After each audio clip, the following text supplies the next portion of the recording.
입의 말에 귀를 기울일지어다. 내가 입을 열어 비유로 말하며 예로부터 감췄던 것을 드러내려 하니 이는 우리가 들어서 아는 바요 우리의 조상들이 우리에게 전한 바라. 우리가 이를 그들의 자손에게 숨기지 아니하고 여호와의 영예와 그의 능력과 그가 행하신 기이한 사적을 후대에 전하리로다. 여호와께서 증거를 야곱에게 세우시며 법도를 이스라엘에게 정하시고 우리 조상들에게 명령하사 그들의 자손에게 알리라 하셨으니 이는 그들로 후대고 태어날 자손에게 이를 알게 하고 그들은 일어나 그들의 자손에게 일러서 그들로 그들의 소망을 하나님께 두며 하나님께서 행하신 일을 잊지 아니하고 오직 그의 계명을 지켜서 그들의 조상들 곧 완고하고 배역하여 그들의 마음이 정직하지 못하며 그 심령이 하나님께 충성하지 아니하는 세대와 같이 되지 아니하게 하려 하심이로다. 아멘. 할렐루야. 오늘은 어제에 이어서 시편 78편 1절부터 8절 전체를 통해서 한 소망 한 충성이라는 제목으로 하나님 말씀 전하도록 하겠습니다. 오늘 시편 78편은 어제도 말씀을 드렸지만 오늘 이 시편 78편을 통해서 이 전하고자 하는 이 시인의 말을 듣고서 또 오늘 말씀을 보니까 이 말씀이 지금 이때 당시 듣고 있는 최소한 이 말씀이 우리 이 시편만 이렇게 놓고 볼 때 이 78편만 놓고 볼 때도 이 시가 기록된 이 시를 하나님께 드렸 이것이 기록됐던 시가 적어도 다윗 이후라는 것을 우리는 알 수가 있습니다. 왜냐하면 다윗이 지금 마지막에 이제 다윗 얘기가 나오기 때문에.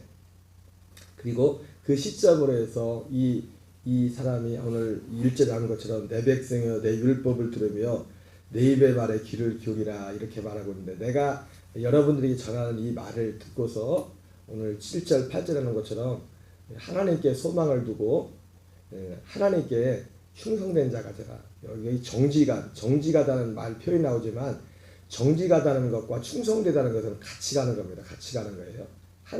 누가 하나님께 충성된 자가 될 수 있습니까? 하나님께 정직한 자가 하나님께 충성된 자가 될 수가 있어요. 그래서 하나님께 충성하지 못한다는 것은 하나님 앞에 정직하지 못하다는 거예요.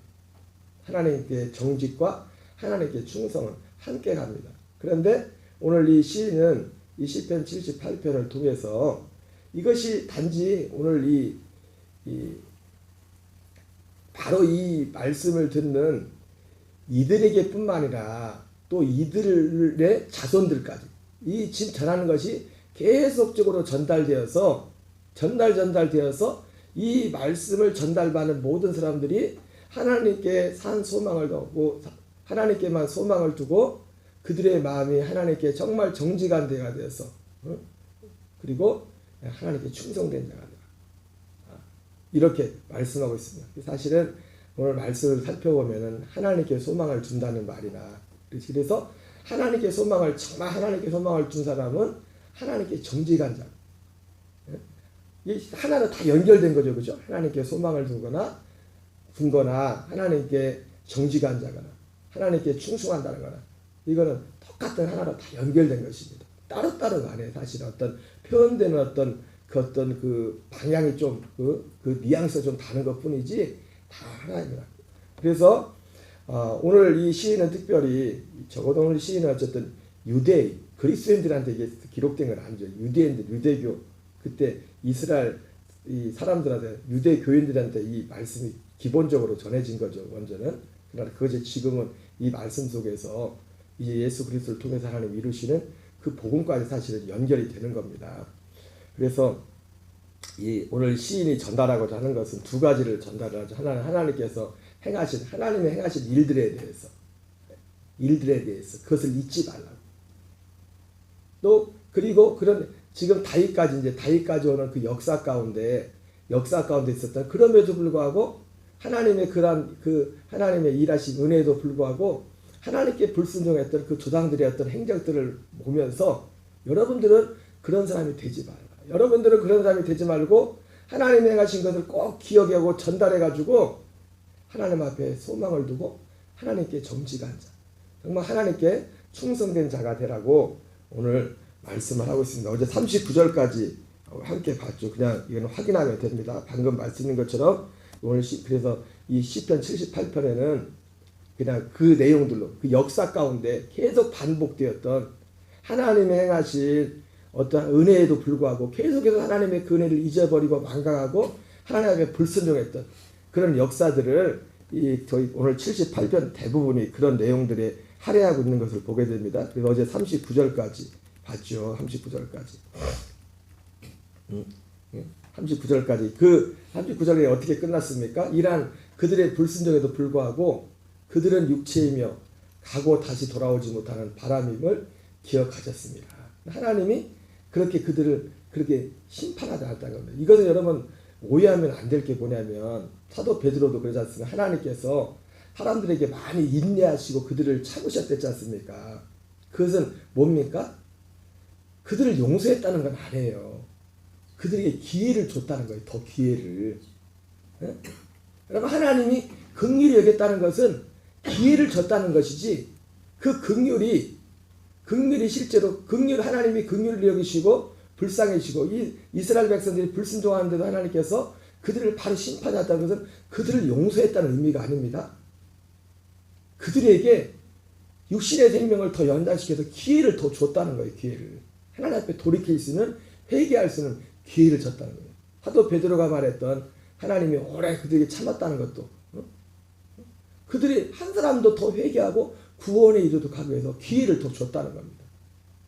그런 의미지 그들의 모든 죄를 용서했다는 게 아닙니다. 결국 우리에게 있어서 정말 우리의 하나님의 정말 사랑받고 어떤 사람이 오늘 표현을 말한다면 하나님의 진짜 결국 사랑 가운데 있다는 것은 오늘 시편 78편 7절 8절 하는 것처럼 이 열매 가운데 이 열매로 사는 이것이 그 사람이 진짜 하나님의 사랑 가운데 있는 겁니다.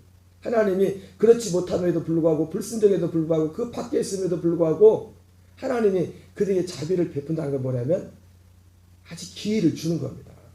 그 자리로 갈 수 있도록. 그 자리. 그래서 우리는 이러한 부분들을 잘 분별을 해야 됩니다. 분별을 해야 됩니다. 자, 40절도 계속해서 그런 내용들이 이제 역사 가운데 나옵니다. 다시 이제 40절로 가면 40절부터 읽겠습니다. 시작.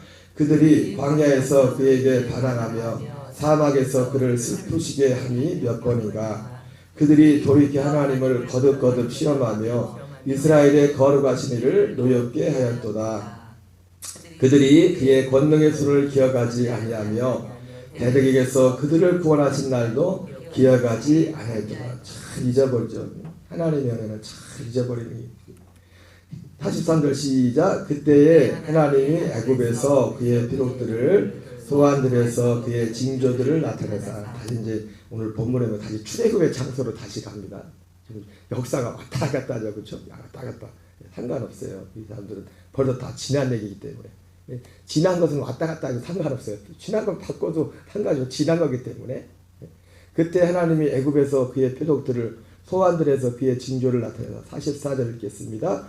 그들의 강과 시내를 피로 변하여 그들로 마실 수 없게 하시며 새파리 떼를 그들에게 보내어 그들을 물게 하시고 개구리를 보내어 해하게 하시고 애굽에 있었던 그 10가지 재앙을 말하는 것 같죠, 그죠?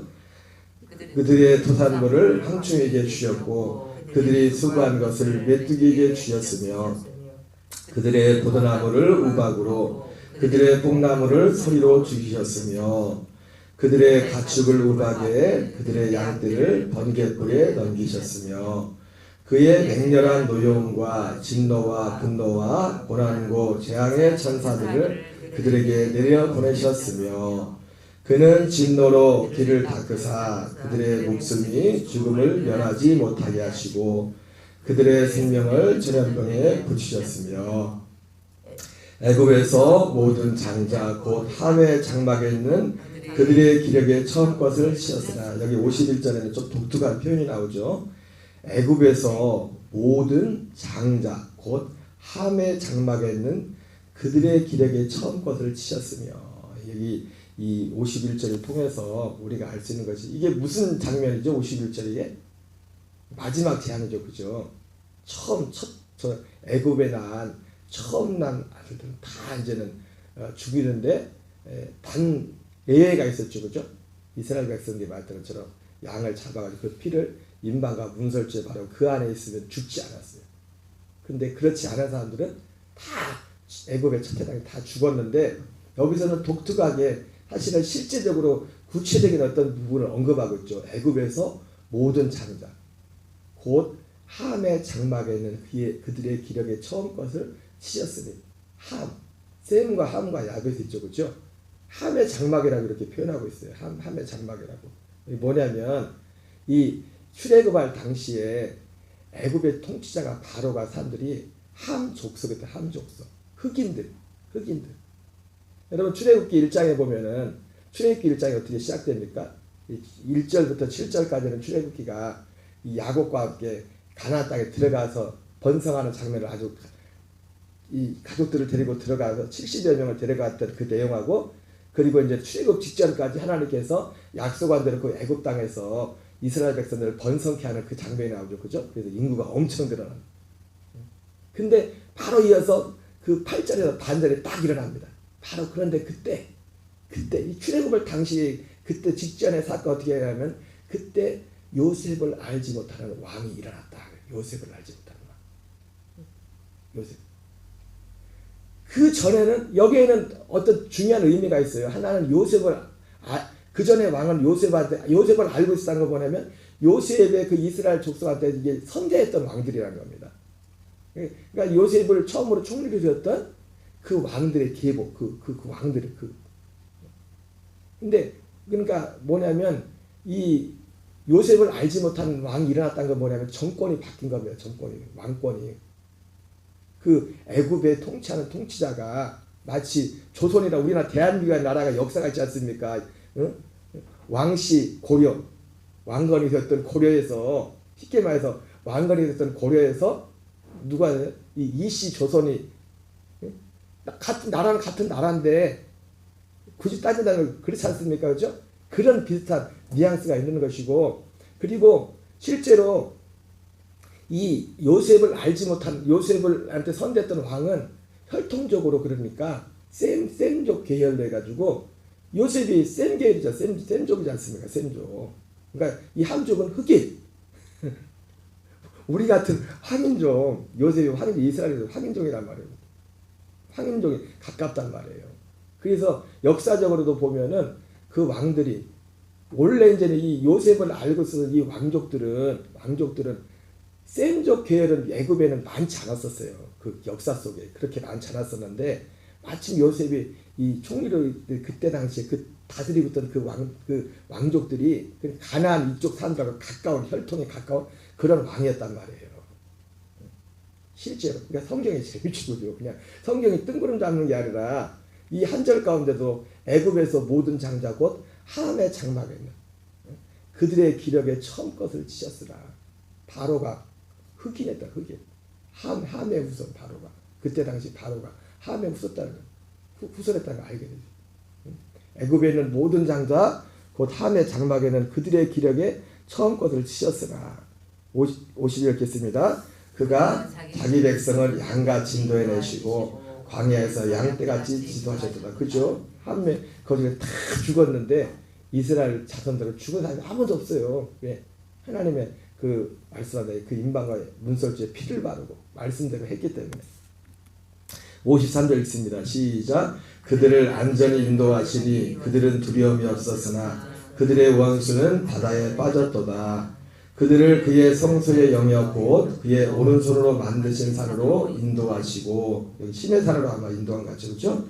또 나라를 그들의 앞에서 쫓아내며 줄을 쳐서 그들의 소유를 분배하시고 이스라엘의 지파들이 그들의 장막에 살게 하셨도다. 54절하고 55절이 최소한 40년은 그죠? 40년의 시간 훌쩍 넘어갔어요. 그죠? 신의 산으로 인도했다가 55절에서는 이제 55절에서는 뭐가 보입니까?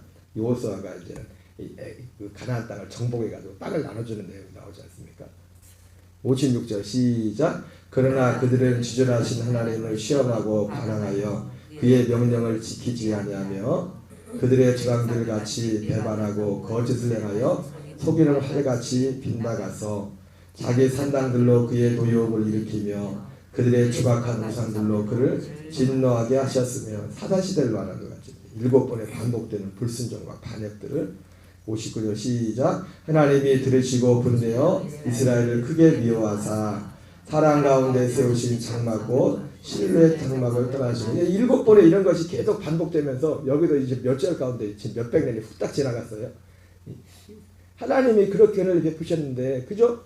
그 불순종 가운데도 또 하나님이 은혜를 베푸셨죠. 불순종 가운데도 회개하고 부르시니까 다시 사단을 보내셔가지고 기적적으로 그들을 건져서 평안을 주시고 이게 7번이나 계속 반복되는 가운데 그러나 그때뿐이었죠.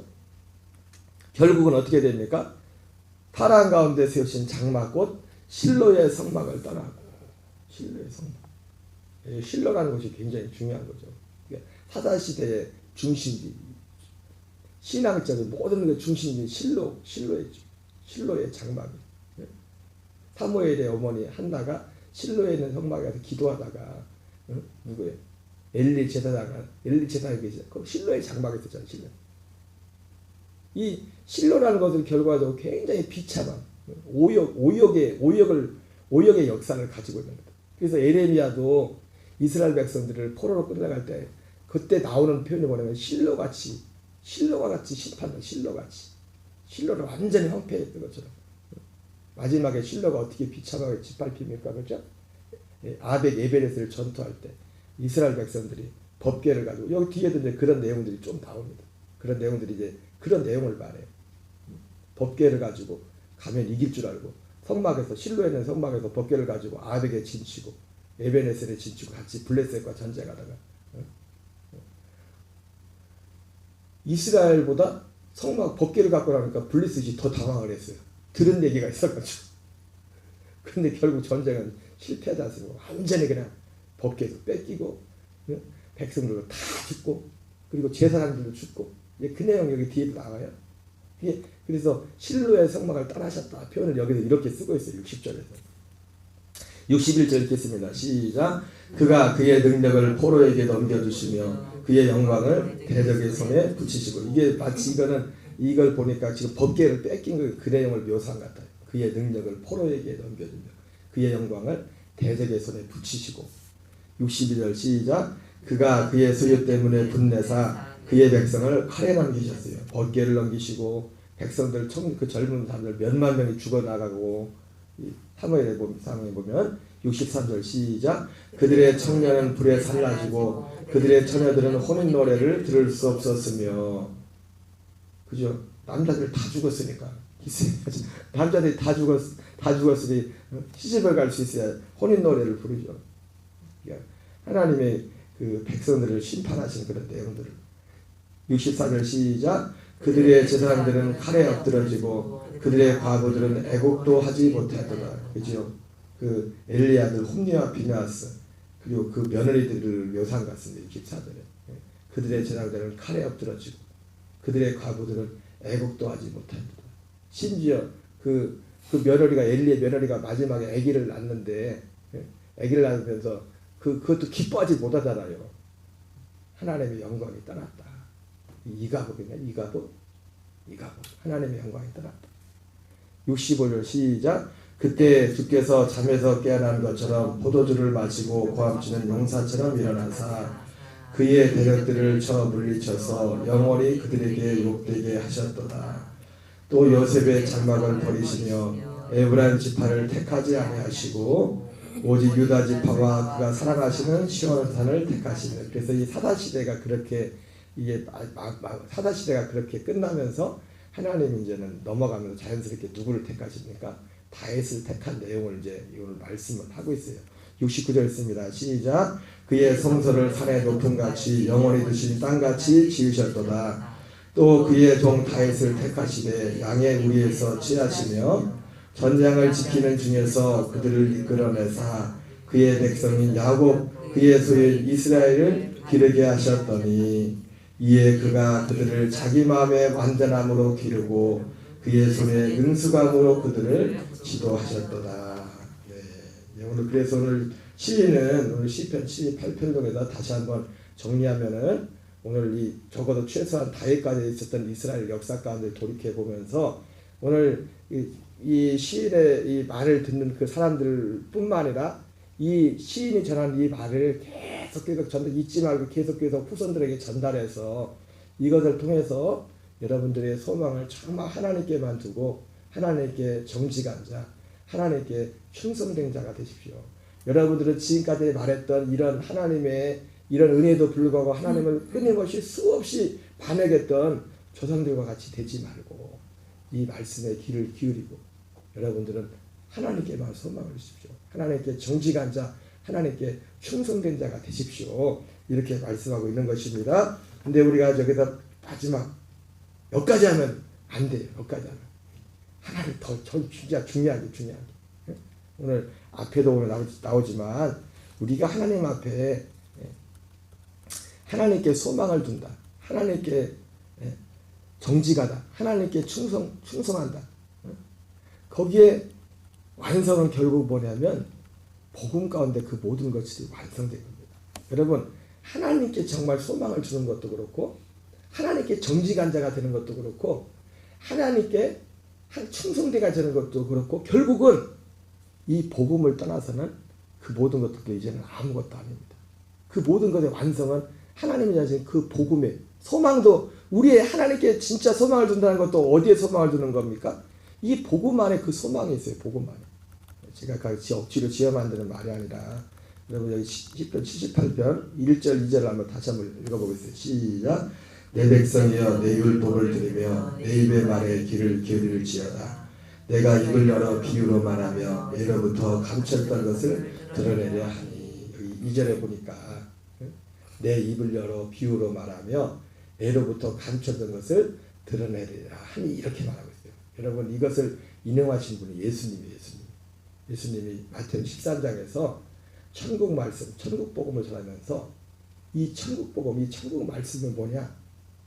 이 천국에 관한 이 비유를 예수님이 비유가 아니면 말씀하지 않았다고 했어요. 그러면서 예수님이 뭐라 합니까? 내가 이제 입을 열어서 비유로 말하며 그 마태복음은 창세부터 감춰진 것이라고 그렇게 표현하죠. 마태복음 여기서는 그냥 예로부터 감춰졌던 것 이렇게 표현하고 있지만은 예수님이 이걸 말씀할 땐 창세부터 감췄던 것을 드러내려 하는 말을 내가 이루게 하기 위해서 내가 비유로 말한다. 근데 비유로 말한 그게 뭐예요? 천국 복음. 천국의 비유. 천국에 대해서 하나님 나라 복음에 대해서 말했단 말이에요. 여러분 결국 이런 이 모든 역사적인 배경을 비유해서 우리의 소망이 진짜 참 소망.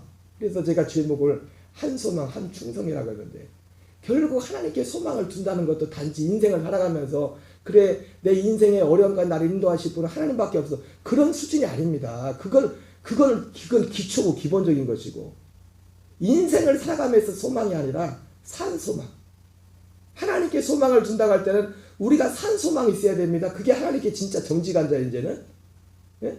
사도 베드로가 거듭나게 하사 산 소망 있게 하시고 그 산 소망은 복음 안에 있는 겁니다. 복음 안에. 그 복음은 뭡니까? 우리를 거듭나게 하셔서 그리스도의 장성한 믿음의 분량에 구원이 이도록 자라게 하는 그리스도의 생명. 여러분 우리의 진짜 소망은 하나님께 있다는 말이 맞는데 그 하나님께 있다는 구체적으로 들어가면 그 하나님께 있는 그 소망이 뭐예요? 그분이 약속한 그리스도를 통해 우리 주신 그분의 생명입니다. 그분의 생명. 그분의 생명 안에서 우리가 자라가는 것. 구원에 들어 우리가 그 산 소망은 결국 베드로는 거기서 뭐라 합니까? 부활의 몸을 잇는 데까지 그 부활의 몸을 잇는 것 그것을 산 소망이라고 말하고 있어요. 하나님 앞에 정직한 것도 하나님께 충성된 것도 이것을 떠나고서는 하나님 앞에 이제 안 해요. 그래서 사도 바울이 베드로도 사도들도 그렇고 갈라디아서 1장에서 내가 하나님께 사람에게 좋게 하랴 하나님께 좋게 하랴 그래서 하나님께 충성된 자 있죠. 그죠? 하나님께 충성된 바울에서 그 충성의 핵심이 뭐였어요? 그가 전한 복음이었어요. 복음. 그 복음은 오늘 예수님이 전했던 복음이죠. 그죠? 예수님이 전했던 복음을 12사도가 전했고 사도 바울이 전했어요. 예수님은 그걸 하나님 나라 복음, 천국 복음이라고 했지만 사도들은 바울은 그것을 그리스도의 복음이라고 아들의 복음이라고 말해요. 그냥 그렇게 표현을 했고 베드로는 지극히 크고 보배로운 약속이라고 뭐 그런 식으로 표현했고, 사도 요한은 영생이란 그런 단어를 표현했지만, 그게 그런 내용들이 뭐예요? 바로 창세부터 감춰졌던 예수님이 말씀하셨던 이 내용이 바로 여기에 대한 이 안에서만 이제 우리는 진짜 소망, 하나님께 소망을 준다는 것은 여기에 소망을 주는 겁니다. 우리의 소망을. 하나님께 정직한 자가 된다는 것은 앞에 있는 것이 잘못됐다, 앞에 있는 것은 기초, 기본. 그래서 히브리서는 히브리서 6장 1절 뭐라 합니까? 이걸 그리스도의 도의 초보라고 해요. 죽은 행실을 회개함과 하나님께 대한 신앙과 세례들과 안수와 죽은 자의 부활과 영원한 심판, 완전한 대로 나갈지는, 그 완전한 게 뭡니까? 완전한 데가 예수님이 창세부터 감추었던 그것도 드러난 그 복음만 있는 겁니다. 그 복음만. 거기에 우리의 산 소망이 거기에 있고, 내가 하나님께 소망을 둔다는 거 뭡니까? 이제 그 안에 내 안에 소망이 있다는 거예요. 내 안에 하나님께 정직하다는 게 뭡니까? 하나님 나의 소망은 이것만 하나님의 소망입니다. 하나님께 충성되다는 게 뭡니까? 여기에 충성하는 거예요. 여기에 충성하는 거예요. 여러분, 오늘 이 시인이 말했던 그 누구들과 같이 하나님의 귀한 것을 전한다고 했는데, 결국 하나님의 하나님이 하신 귀한 일들 중에 오직 유일한 그 일 하나는 뭡니까? 이거 하나입니다. 이거 하나. 이 일을 주님이 행하시는 겁니다. 오늘 이 한날도 이 은혜 가운데 오직 하나님께 참된 소망을 둔 우리로 살아가는 정직한 자, 하나님께 충성된 자로 승리하는 저와 여러분 되시기 바랍니다. 우리 주기도문으로 마치겠습니다. 하늘에 계신 우리 아버지요, 이름이 거룩해